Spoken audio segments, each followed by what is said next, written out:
Well, ladies and gentlemen, I can only say that what happened on The Masked Singer last night was the biggest upset that I ever saw. I'm not kidding. Last night's episode was the biggest upset of the season for me.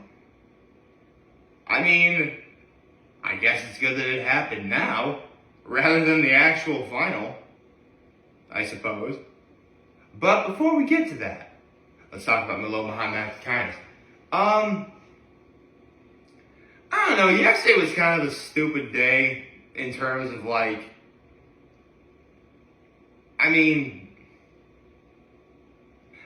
well, I wasn't gonna let this get to me, but sometimes when I'm at my family shop, they'll get me lunch, right? And they got food from R&M. Now, anytime I've ever gotten food from R&M, it's usually some kind of sandwich. Or, it's either the steak sandwich or the Raider burger. Yeah, they got me, baked ziti, because that was the special. Baked ziti? Are you kidding me? From the R&M. The place with arguably the best burger of the 607. Voted the best burger in all of upstate New York. And you choose to get me ziti. Fail. I'm sorry, that's a fail. That is a fail. I mean, don't get me wrong, it's not the ziti actually tasted good. A lot better than I was expecting, actually. But come on, man. It's the R&M. You do not mess that up.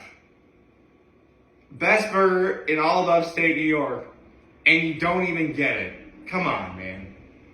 That is a fail. That is a fail at life. Okay? Seriously, if you go to the R&M, you don't get, okay, listen. If it's a special and you're really looking for something different, okay. But come on, man. Anyone who's watching this is going to tell you, if you go to the R&M, you get a burger. I get the Raider burger because, that's their signature burger. So, yeah. Sorry. I didn't want to rant on that too long. Let's focus on my high. My high was watching The Masked Singer last night. It was awesome. It was great. I couldn't believe that we had the upset that we had. I'll get to that momentarily. And my act of kindness was because my folks and I had a meeting to go to, and I actually beat them home. So before I did, when I got home, I actually brought in the garbage for them. Because yesterday was garbage day. And yeah, it was actually, honestly, I'm not even that mad I'm not as mad about the baked ziti thing, just come on, man. I've had R&M, hundreds of times over the years. Okay, not hundreds of times, but a lot. When have I ever not gotten a sandwich? Seriously. You get a burger, or if you're looking for something different, get the steak sandwich. Because, it's a ribeye sandwich. Come on, man. It's thin ribeye, so it's not like it's satisfying, but come on, man. Baked ziti. But the baked ziti was good. I'll say that much. It was. It actually was. The meatballs were good. It came with it. The pasta was, it was in a container, so I can't really quite say it was, fresh, because, the heat kind of ruined the al dente-ness a little bit. So, the ziti was good. I just think it could have been a lot better. But enough about that. Let's talk about The Masked Singer. Because, once again, we had Soundtrack of My Life night. Which, I have to say, was a very interesting episode. It started with all three of the main performers, well, technically four because the beats were two people, doing It's My Life by Bon Jovi, which, I'm not gonna lie, I've heard this song so many times I had no idea it was from Bon Jovi. I'm itching my nose, I'm sorry. So, they do their song, and the opening performance was awesome. So the Beats went first. They did One Moment in Time by Whitney Houston. I'll be honest, I never heard that song. It was very good. Then the Seal, who was the wild card from last week, who immediately became a fan favorite, did It's Tricky by Run DMC. I'm not gonna lie, I know who Run DMC is. I do not know any of their songs. I've heard Tricky before. I had no idea it was a Run DMC.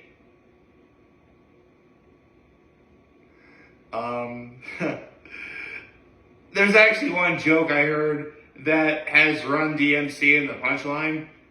I don't want to say it is, but it was a Dave Chappelle. It was when Dave Chappelle did his monologue on SNL.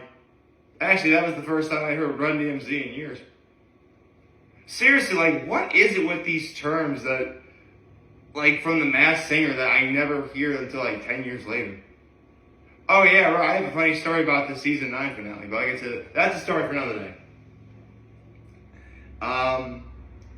But then came Gumball, which, for all intents and purposes, he's a gumball machine. I think they're calling it Gumball because, Gumball machine just sounds like it's too much. Gumball, it's short, simple, and to the point. I think that's why they did it. But Gumball did Carry On, Wayward Son by Kansas. Dude. Okay. It's very clear that when we first saw Group B, Gumball was holding back. He was holding back his performance just enough so he could peak at the right time. And he chose to do it now, which helped him a lot.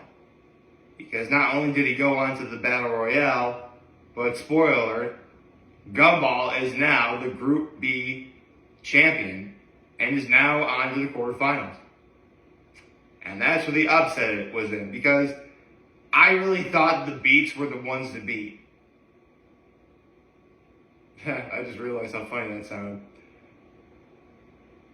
I'm shocked. The Beats actually didn't make it.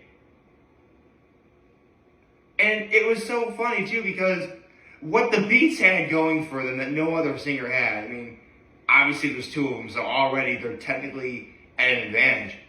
But the fact they knew how to harmonize their vocals. Harmonizing vocals is not an easy thing to do. It's not. You ask any group of singers, ask I've tried harmonizing with others before. It takes a lot of practice to get it right. But the Beats did it so effortlessly.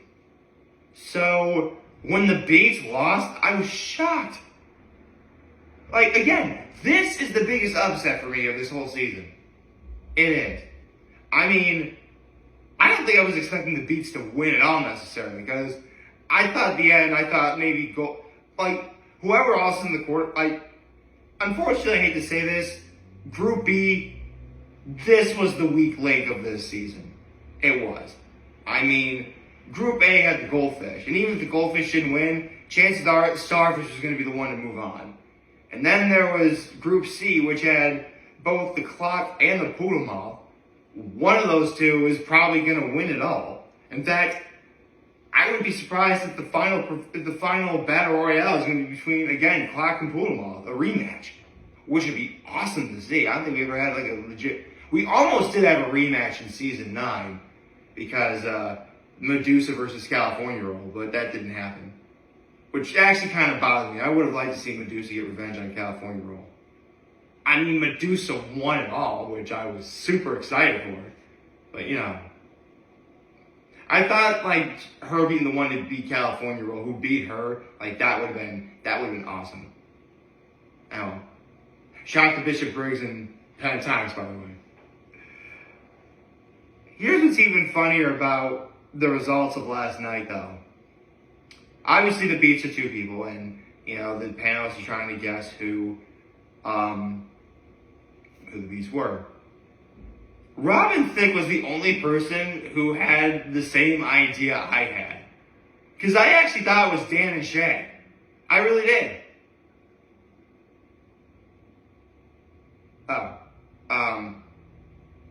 Actually, before I continue on, I should probably tell you what song the Battle Royale was. it wasn't just any song for the Battle Royale. They did, I had the time of my life. Like that one from, Dirty Harry, I think? No, not Dirty Harry. Man, I don't know. Whatever the song, No One Puts Baby in the Corners from. You know, by Bill Medley and Jennifer Warnes. Like, is it Waynes or Warnes? Warnes, okay. So, and again, when the beats went first, their harmonizing was so perfect. Like, whoever this group was, whoever these two guys were, they know each other inside and out when it comes to how they sing. And quite frankly, their friendship has to be like the most authentic thing ever. That's why I was actually applauding Robin Thicke for thinking it was Dan Shay. I thought it was Dan Shay. Don't ask what Ken Johns was, though. Probably because I don't remember who it was. But also, it wasn't very good. Point is, like, it wasn't just anyone underneath the mask of the beats. Oh no. It wasn't just anyone. It was Clay Aiken and Ruben Studdard. For those of you who don't know who they are, and you'd probably be too young. If you don't know who they are, you're probably too young to know this. But American Idol for a long time was actually on Fox, not ABC. And for those of you who don't know, Kelly Clarkson won the very first American Idol. The second season of American Idol will probably goes hands down as not only the most competitive, but probably the greatest finale ever. Because the two finalists were Clay Aiken and Ruben Studdard. And what made the finals so powerful to watch, even back then, was, yeah, technically during the competition, they're rivals, but they grew to be friends. In fact, even after all these years, Clay Aiken and Ruben Studdard, they're best friends. They're like going on tour, like performing in front of crowds together. Like, honestly, either one of them could have won that season of American Idol. I don't think anything would change. I believe Ruben was the guy who won it. But, like, when Clay Aiken and Ruben Studdard are together, that is magic. Like, that is a sound you can't I can't unhear that sound anymore that they made last night. I can't. It's freaking Clay Aiken and Ruben Studdard, man. Like, that's a duo that you can't quantify using words. You just have to hear them sing to believe it. So here I'm thinking, okay, arguably the two greatest finalists American Idol has ever had, ever. They do the Masked Singer together, which is on Fox, which American Idol used to be on, where they met. And they both lost to the Gumball. Who's the Gumball? Whoever the Gumball is, well, again, chose to peak at the right time, which, good strategy there. But whoever the Gumball is, I know I said Group B was probably the weak link of this season. Gumball just might be the exception to that. Because getting past the beats, considering that, again, it was Clay Aiken and Ruben Studdard, that is no small feat. In fact, that will serve I'm pretty sure it's going to serve Gumball well going forward in the quarterfinals. The problem is, and again, I don't want to sound sexist or anything, but whoever the Goldfish, the Clock, and the Poodlemoth are, those are three very strong, very powerful female vocalists who know what they are doing. I'm not saying it'd be impossible for the Gumball to win, but beating the Beats, that was climbing a mountain. Winning it all, that's a bigger mountain to climb. It's possible. And after last night, I've got faith in Gumball. But I also have faith in the other singers who are part of the competition as well.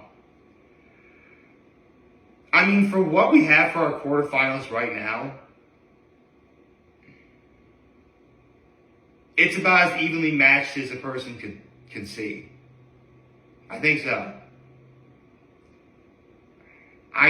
In fact, usually by this time in the season, I have a clear favorite to win it all. Now I'm not sure. Because the instant I heard Goldfish on the season on premiere night, I'm like, that's the voice that's gonna win it all. But then, I mean, let's be honest, the performances of Group B in the beginning weren't good. Again, Gumball didn't peak until just now. So Gumball completely flew under my radar. And then we get to Group C, Poodlemoth and Clock were probably the greatest battle royale I think I've ever seen. So good that I think we're going to see that again. Probably in the finale. So I don't know what's going to happen. I really don't. Oh, right. I forgot to say that the seal was Corey Feldman. I'm sorry. I was so engrossed with what I wanted to talk about, I completely forgot to say that the seal was Corey Feldman. Which made Jenny McCarthy Wahlberg very happy. Honestly, this whole episode made me very happy. I don't know what the quarterfinals are going to bring. Actually, is there a theme for the quarterfinals? Oh, just Final Four. Okay. I guess...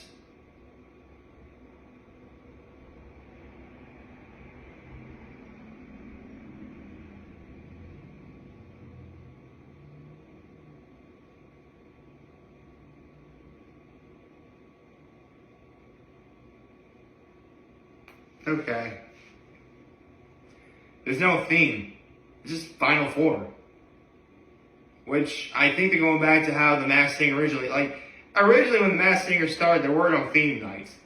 It was just you got on stage wearing your costume, you sang your song, and then you were done. But now we have theme nights, which, I mean, I like the idea of having theme nights. I'm not entirely sure I'd like it if I was on the show. Because listen, it's possible to sing a song for any theme. It is for me. But range. I'm the kind of person who'd want to win it all based on his range. Which, doing theme nights doesn't really bode well for me in that front. I don't know. I'm just sort of spitballing at this point. But anyway. Group B. Soundtrack of my life. It was a great episode. I hope you liked this video. Like this video, YouTube channel, on social media. As always, I'm here with this video. For you guys watching Joe Video, have a wonderful Thursday. Oh, I forgot to say happy Thursday, everyone. And remember, if you guys want to talk, channel will be here to lend you back. Take care and make good choices. 607 all day, baby.